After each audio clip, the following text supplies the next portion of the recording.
अच्छा, एक देशांतर को, जैसे पृथ्वी घूम रही है ना, अपने अक्ष पर घूम रही है, तो जब अपने अक्ष पर घूम रही है ना तो उस घूर्णन गति, और जब सूर्य के चारों घूमती है तो उसको बोलते हैं परिक्रमण गति। तो जो घूर्णन करती है ना, इसके वजह से दिन और रात होता है। बात समझ में आया? समय का जो परिवर्तन है वह घूर्णन गति। तो एक जो देशांतर है,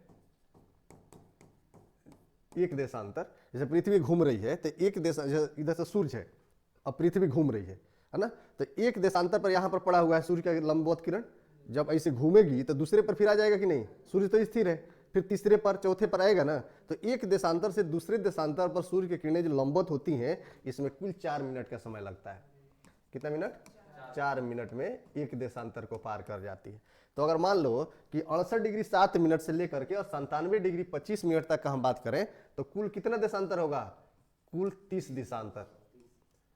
कुल देशांतरों की संख्या 30 हो गई। बात समझ में आया? तो 30 देशांतर को पार करने में कितना समय लगेगा? 120 मिनट। 120 मिनट मतलब कितना घंटा? 2 घंटा। यानी कि यहां से इस सीमा से, यह पश्चिमी सीमा है मतलब वेस्ट है, और यह ईस्ट है। तो पूर्वी और पश्चिमी सीमा का अगर हम समय का अंतर अगर बोले तो कुल कितना अंतर हो जाएगा? 2 घंटे का अंतर है। मतलब यह है कि अगर सूर्योदय यहां पर हो रहा है सुबह के 6 बजे, बात समझ में आया, तो यही सूर्योदय यह पश्चिमी भाग में कितना बजे होगा? 8 बजे। बात समझ में आया कि नहीं आया? कितना घंटे का अंतर है? 2 घंटे का अंतर है। अगर जगह का बात करें तो यह, कल हम बताए थे आपको कि यह अरुणाचल प्रदेश का सीमा है। कौन सा जगह है? अरुणाचल प्रदेश का स्थान कौन सा है? वालांगू।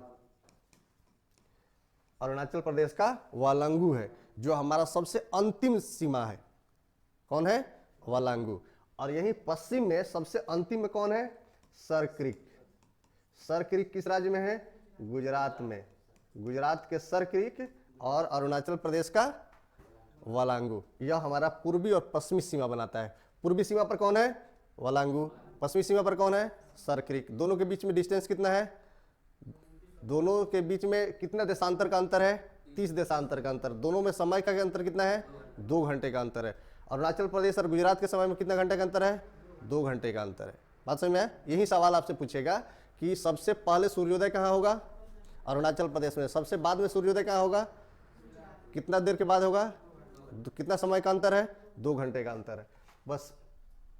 अच्छा, यही चीजें जब हम मुख्य भूभाग पर देखेंगे, है ना, क्योंकि सर क्रीक जो होता है ना, वो होता है कि जमीन का कटा फटा क्षेत्र, है ना। जमीन का कटा फटा क्षेत्र कहने का मतलब है कि इधर है समुद्र, है ना, समुद्र का पानी अंदर की ओर घुस गया है, और ये देख रहे हैं ना, ये वाला भाग कहीं कहीं कटा हुआ है ना, तो यहाँ पर उसी तरह से कुछ कटा फटा एरिया है, उसको क्रीक बोलते हैं। और उसमें एक हमारा लास्ट क्रीक है जिसको हम सर क्रीक बोलते हैं। जैसे सर क्रीक है, कौरी क्रीक है ना, बहुत सारे यहाँ पर क्रीक है। तो यही जो क्रीक वाला जो एरिया है यह हमारा अंतिम है। लेकिन अगर हम मुख्य भूभाग का बात करें तो यह मुंबई का जो क्षेत्र है ना, मुंबई का, इसको हम मानते हैं, और इसको बोलते हैं कोलाबा पॉइंट। कौन सा पॉइंट है? कोलाबा पॉइंट। मुख्य भूभाग का जो अंतिम सीमा है वह है कोलाबा पॉइंट। बात समझ में आया? पश्चिमी सीमा कौन है? कोलाबा पॉइंट। भारत का मुख्य भूभाग की पश्चिमी सीमा कोलाबा पॉइंट, अंतिम सीमा सर क्रीक। बात समझ में आया? उसी तरह से उत्तर और दक्षिण का अगर हम बात करें तो सबसे उत्तर में कौन है? इंदिरा कौल। कौन है? इंदिरा कौल। अच्छा, इंदिरा कौल का जो शुरुआत है यह स्थित है कहां पर? 37 डिग्री 6 मिनट पर। कहां पर? 37 डिग्री 6 मिनट पर। 37 डिग्री 6 मिनट, और इसका जो प्रारंभ है वो होता है 8 डिग्री 4 मिनट से। यानी कि कुल अगर हम विस्तार का बात करें तो कितना विस्तार है? 37 डिग्री 4 मिनट, 37 डिग्री 6 मिनट और 8 डिग्री 4 मिनट। कितना विस्तार है? 29 अक्षांश का विस्तार। अंतर ये है ना देशांतर, तो देशांतर कितना हो गया? 30, और अक्षांश कितना हो गया? 29। कुल अक्षांशों की संख्या 29। अच्छा, अगर दूरी को देखें हम लोग तो एक जो देशांतर है, एक देशांतर, यह हमेशा जब इस इक्वेटर से दूर हम जाते हैं तो इसके जो दूरी है ना धीरे धीरे कम होने लगता है ना, और इक्वेटर के जब पास में आते हैं तो दूरी बढ़ने लगता है। यानी कि इक्वेटर पर देशांतर का जो दूरी है वह 111.32 किलोमीटर होता है ना, और जब जब ध्रुव पर जाएंगे तो शून्य हो जाएगा। 111 से चलते हुए कहां पर चला जाएगा? शून्य तक चला जाता है। जबकि अक्षांशों में अगर देखें तो प्रत्येक स्थान पर कितना अंतर होगा, 111 किलोमीटर का दूरी होता है। दो अक्षांशों के बीच की दूरी कितना होगी, 111 किलोमीटर। जबकि प्रत्येक देशांतरों के बीच की दूरी कितनी होगी, कहां पर, इक्वेटर पर, इक्वेटर पर 111.32 किलोमीटर। और जैसे जैसे ध्रुव की ओर बढ़ेंगे वैसे वैसे शून्य होता चला जाएगा।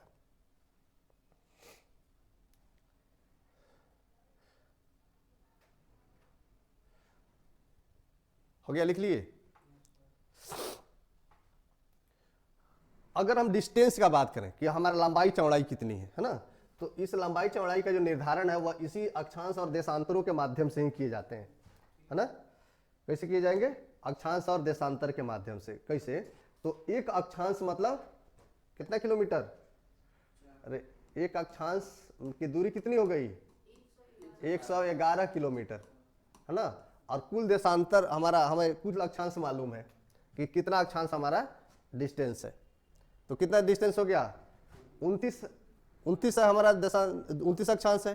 तो 29 अक्षांशों से हम इसमें क्या कर देंगे, मल्टीप्लाई कर देंगे। अच्छा, एग्जैक्ट तब आएगा जब हम इस डिग्री को भी लेंगे, सेकेंड को भी लेंगे, मिनट को भी लेंगे, है ना। तो कुल मिलाकर के अगर हम अक्षांशीय विस्तार को देखें तो उत्तर से दक्षिण की ओर, उत्तर से दक्षिण की ओर हमारा जो कुल दूरी है वह है 3214, मतलब 3214 किलोमीटर हमारा उत्तर से दक्षिण की ओर दूरी है। उत्तर में हमारा इंदिरा कॉल और दक्षिण में हमारा इंदिरा पॉइंट है। बात समझ में आया, उत्तर में इंदिरा कॉल और दक्षिण में इंदिरा पॉइंट है। अच्छा, जो इंदिरा पॉइंट है देखो यहां पर है, ये है इंदिरा पॉइंट। तो यह एक द्वीपीय जगह है ना, द्वीप है, क्योंकि हमारा जो मुख्य भूभाग है वो 8 डिग्री से शुरू होता है और द्वीपों का जो शुरुआत है वह 6 डिग्री 4 मिनट से हो जाता है।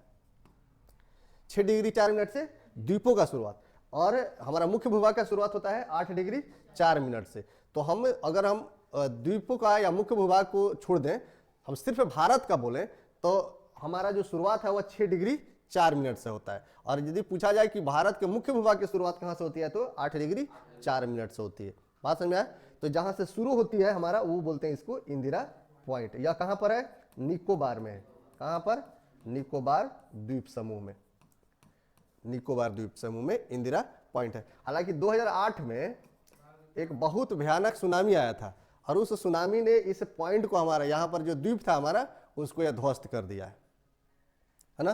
लेकिन फिर भी हमारा खूंटा वही है, हम मानते हैं कि हमारा डडेर वजह से शुरू होता है। बात समझ में आया। अच्छा, मुख्य भूभाग का जो शुरुआत है हमने कल बताया भी था कि यह एक पॉइंट है कन्याकुमारी के पास में, इसको बोलते हैं हम काली मोर्रे पॉइंट। काली मोर्रे पॉइंट हमारा मुख्य भूभाग का हिस्सा है।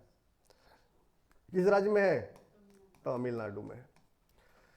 यह हमारा, यह उत्तर से दक्षिण का विस्तार है। अच्छा, पूर्व से पश्चिम में अभी हमने बताया था, पूर्व में कौन सा स्थान है, कौन सा है, पूर्व में वलांगू है और पश्चिम में सरक्रिक। यह है वलांगू और यहां है सरक्रिक। अगर हम दोनों की दूरी का बात करें पूर्व से पश्चिम की ओर तो कितना है, 2933 किलोमीटर। पूर्व से पश्चिम का डिस्टेंस कितना हो गया, 2933 किलोमीटर। और उत्तर से दक्षिण का विस्तार कितना हो गया, 3214 किलोमीटर। उत्तर में इंदिरा कॉल, दक्षिण में इंदिरा पॉइंट, मुख्य भूभाग में कोलाबा पॉइंट, पूर्व में वलांगू, पश्चिम में सरक्रिक और मुख्य भूभाग के लिए कोलाबा पॉइंट। कोलाबा पॉइंट कहाँ है, कोलाबा पॉइंट कहाँ है, बंबई में, मुंबई में है ना। और काली मोर्रे कहाँ है, तमिलनाडु में। तो यह हमारा सीमा पता चल गया है ना, कि कहाँ कहाँ हमारा सीमा का, मुख्य भूभाग का या जो द्वीपीय क्षेत्र है उसका सीमा कहाँ पर है। एक और चीज हमें जानना है कि अगर मान लीजिए कि हमें क्षेत्रफल निकालना हो तो क्षेत्रफल को कैसे लिखते हैं, लंबाई गुने चौड़ाई। तो हमारा भारत का अगर क्षेत्रफल का बात करें तो लंबाई हमको पता चल गया और चौड़ाई भी पता चल गया, तो क्षेत्रफल निकाल सकते हैं कि नहीं। तो ये दोनों को गुना कर दीजिए, क्षेत्रफल निकल जाएगा। लेकिन इतना आसान नहीं है, का है कि यह लंबाई चौड़ाई जो निकालते हैं ना, वह एकदम सीधा, जो या तो आयत है नहीं तो वर्ग है ना।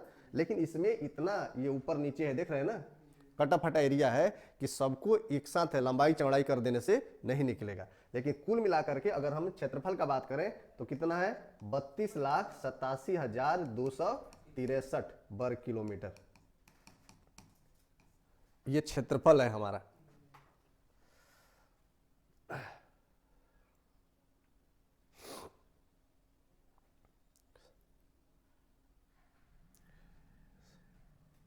हो गया। अच्छा, भारत के बीचों बीच होकर के कर्क रेखा गुजरती है। कर्क जो बोलते हैं, जैसे हमारा जितनी भी अक्षांश रेखाएं हैं उनको मैंने अलग अलग नाम दे दिया है, ये दिया ना, नाम दे दिया। जैसे मान लीजिए कि हमारा एक अक्षांश है 0 डिग्री, तो उसको हम क्या बोलेंगे, जैसे यह हमारी पृथ्वी हो गई है ना, तो यह 0 डिग्री अगर अक्षांश है तो इसको हम क्या बोलेंगे, इक्वेटर या विषुवत रेखा बोलेंगे, इसको इक्वेटर बोलेंगे, है ना। अगर यह 23.5 डिग्री है ना, तब इसको हम क्या बोलेंगे, कर्क बोलेंगे। उसी तरह से अगर 66.5 डिग्री है उत्तर में, तब क्या बोलेंगे इसको, आर्कटिक, क्या बोलेंगे, आर्कटिक। और यह हो गया ध्रुव, है ना।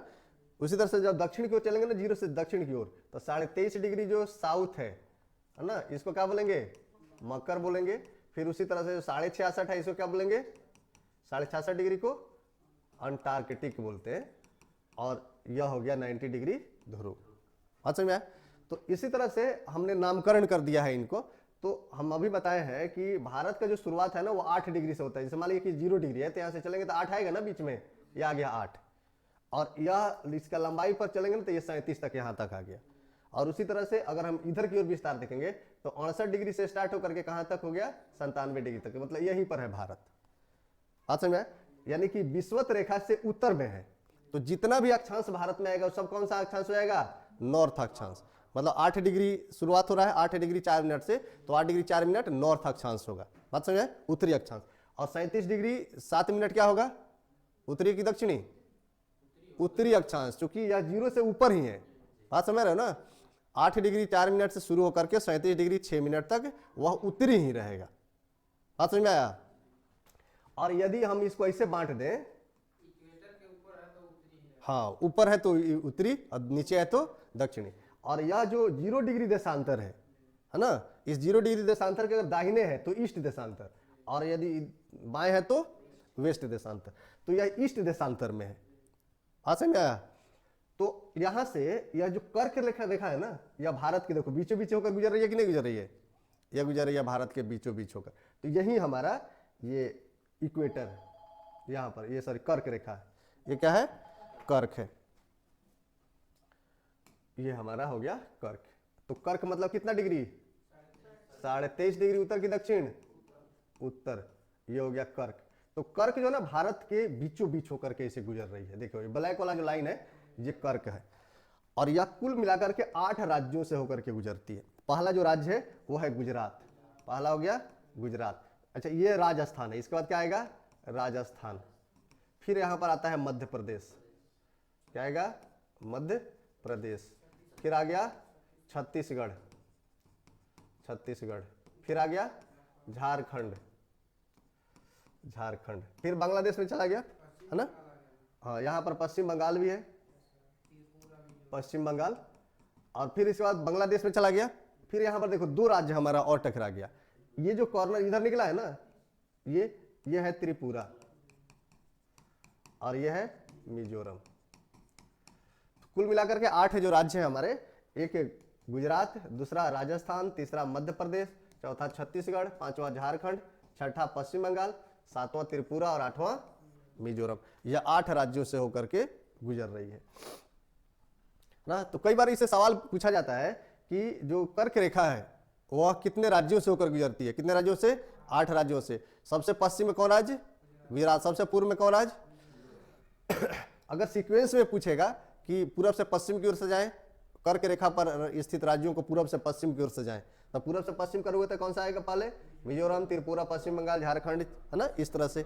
और फिर जब कहेगा कि इसको पश्चिम से पूर्व की ओर से जाएं, तो फिर गुजरात, राजस्थान, मध्य प्रदेश। कोई दिक्कत, चलो आगे।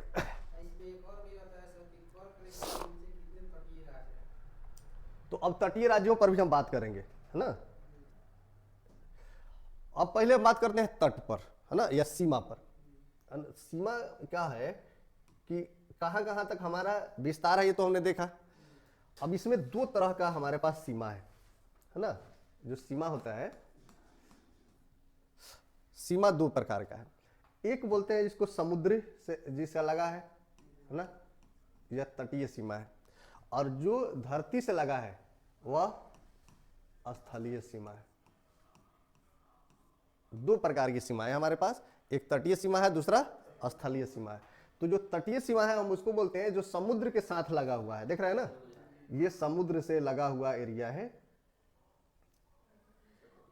ना। ये सबको क्या बोलेंगे? तटीय सीमा बोलेंगे।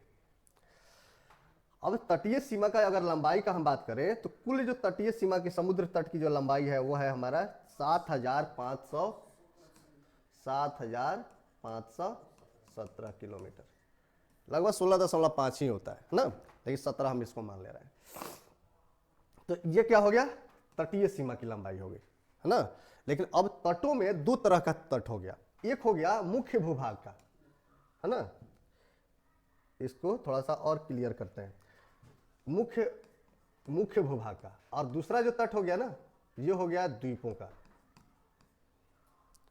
इसमें द्वीप यहां देख रहे हैं ना, तो द्वीपों का तो भी तो तट है, एक किनारा किनारा है, तो द्वीपीय तट हो गया और ये मुख्य भूभाग का तट हो गया। तो अगर दोनों को हम मिला लें तब कितना होगा? 7,517। और यदि हम सिर्फ मुख्य भूभाग का बात करें, है ना, तो कितना है? 6,200 किलोमीटर। मतलब सिर्फ इसका अगर हम काउंट करें तो कितना किलोमीटर? 6,200 किलोमीटर। और तटीय जो द्वीप है इसको अगर हम काउंट करें तो इसमें से घटा लो 1,317 किलोमीटर। ये हो गया हमारा द्वीपों का लंबाई। ठीक है। सीमा कितने प्रकार का हो गया? दो प्रकार का हो गया। कौन कौन? तटीय सीमा, स्थलीय सीमा। तटीय सीमा कितने प्रकार का? दो प्रकार का, एक मुख्य भूभाग का और दूसरा द्वीपों का। मुख्य भूभाग का कितना है? 6200 किलोमीटर, और द्वीप का कितना है? 1,317। कुल मिलाकर कितना हो गया? 7,517 किलोमीटर, है ना। और अगर हम स्थलीय सीमा का बात करें तो अब स्थलीय सीमा देशों के साथ, कई देशों के साथ लगा हुआ है, देख रहे हैं ना। और इसका जो सीमा है ये आपका यहाँ पर 15,200 किलोमीटर, इसको लिख सकते हैं। जो स्थलीय सीमा की जो लंबाई है वो है 15,200 किलोमीटर।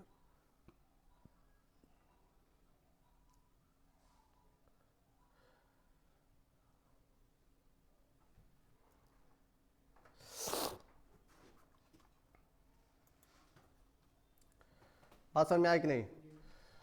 तटीय सीमा, स्थलीय सीमा। तटीय सीमा दो प्रकार का, मुख्य और दूसरा द्वीप। मुख्य है 6,200, द्वीप है 1,317, दोनों मिलाकर है 7,517। स्थलीय सीमा 15,200 किलोमीटर।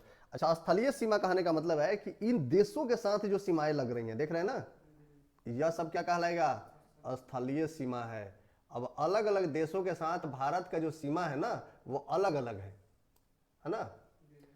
कई देश हमारे साथ जुड़े हुए हैं, इनकी जो सीमा है यह स्थलीय सीमा से जुड़ रही है ना। तो अगला जो हमारा टॉपिक है वह है भारतीय सीमा। भारतीय सीमा, अब ये कौन कौन सी सीमा है, किससे किससे लगती है, इस पर हम लोग आगे बात करेंगे।